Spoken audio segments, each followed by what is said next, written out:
प्रमोद चूल्हे पर एक बड़ी सी कढ़ाई में देसी अंडे, प्याज, टमाटर और हरी मिर्च भून रहा है। छन्न छन्न की आवाज आ रही है।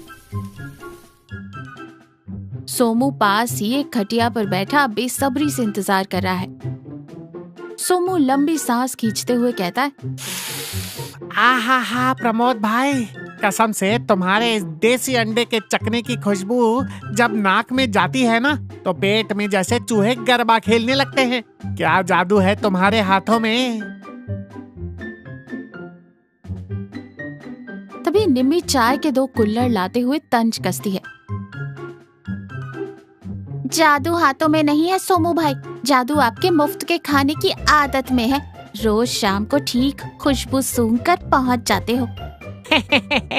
अरे भाभी जी, आप भी ना मुफ्त का कहाँ खाता हूँ, बदले में प्रमोद भाई की तारीफ भी तो करता हूँ। अभी शाम की कड़क चाय और ये तीखा चखना, इसके लिए तो मैं अपनी जमीन नाम कर दूं। प्रमोद प्लेट में चखना परोसते हुए कहता है,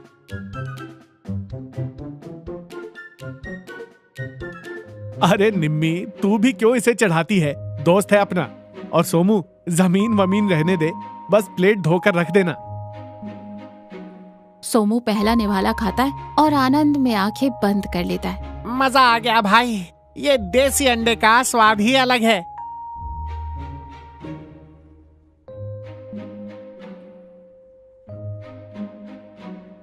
प्रमोद, सोमू और गांव के कुछ और लोग बैठे हैं। तभी मुकेश अपने नए कपड़े पहने अकड़ता हुआ वहां आता है। अरे क्या बात हो रही है भाई लोगों, बड़ी महफिल जमी है। कुछ नहीं मुकेश भाई, प्रमोद के हाथ के देसी अंडे के चखने की तारीफ हो रही थी। ऐसा चखना पूरे जिले में कोई नहीं बना सकता। मुकेश मुंह बनाते हुए कहता है, अरे क्या देसी देसी लगा रखा है, तुम गांव वालों की यही दिक्कत है। कुएं के मेंढक हो, शहर के फार्म वाले बड़े बड़े अंग्रेजी अंडे खाओ, विटामिन होता है उसमें। और तुम लोग इस प्रमोद के साधारण से चखने को 5 स्टार का खाना समझ रहे हो।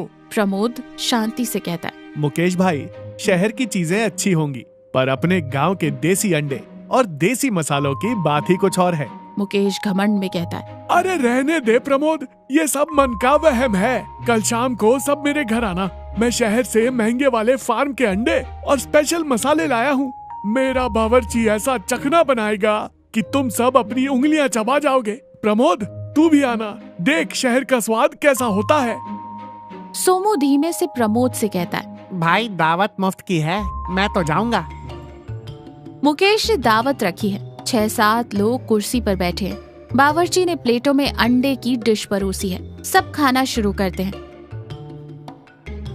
सोमू एक निवाला खाता है और उसका मुंह अजीब सा हो जाता है। मुकेश सीने पर हाथ बांधे बोलता है, कहो सोमू, कैसा है ना एकदम कड़क शहर का स्वाद। स्वाद तो है मुकेश भाई, बस ये समझ नहीं आ रहा कि मैं अंडा खा रहा हूँ या पीली रबड़।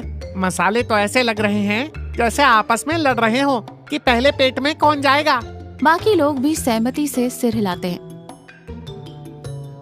मुकेश भाई, पैसे तो तुमने बहुत खर्च किए, पर इसमें वो बात नहीं है, ये गले से नीचे नहीं उतर रहा। मुकेश चिढ़ते हुए कहता है, तुम लोगों को अच्छी चीज रासी नहीं आती, मुंह ही खराब है तुम सबका। प्रमोद, तू ही बता। प्रमोद मुस्कुराते हुए कहता है, मुकेश भाई, बावर्ची ने मेहनत बहुत की है, पर शायद शहर के अंडों को गांव की हवा रास नहीं आई। कोई बात नहीं, अगली बार अच्छा बनेगा। मुकेश को बहुत बेइज्जती महसूस होती है। वो गुस्से में पैर पटकता हुआ अंदर चला जाता है। प्रमोद और निम्मी रात का खाना खा चुके हैं।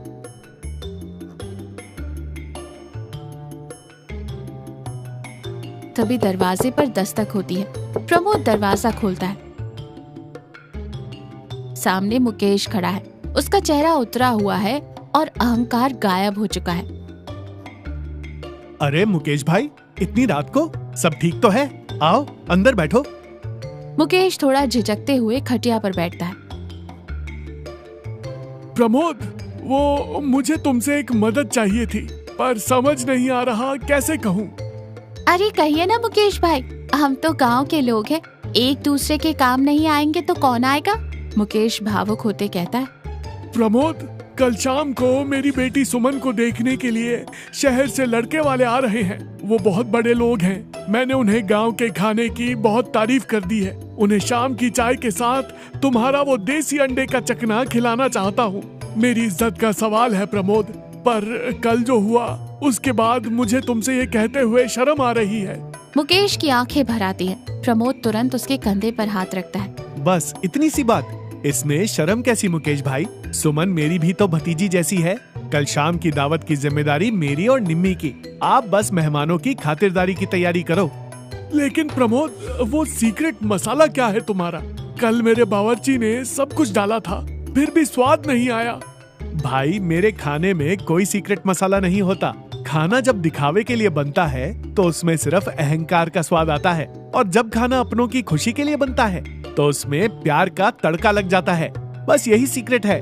मुकेश को अपनी गलती का एहसास होता है। वो प्रमोद के आगे हाथ जोड़ लेता है। लड़के वाली कुर्सियों पर बैठे हैं। माहौल थोड़ा गंभीर है।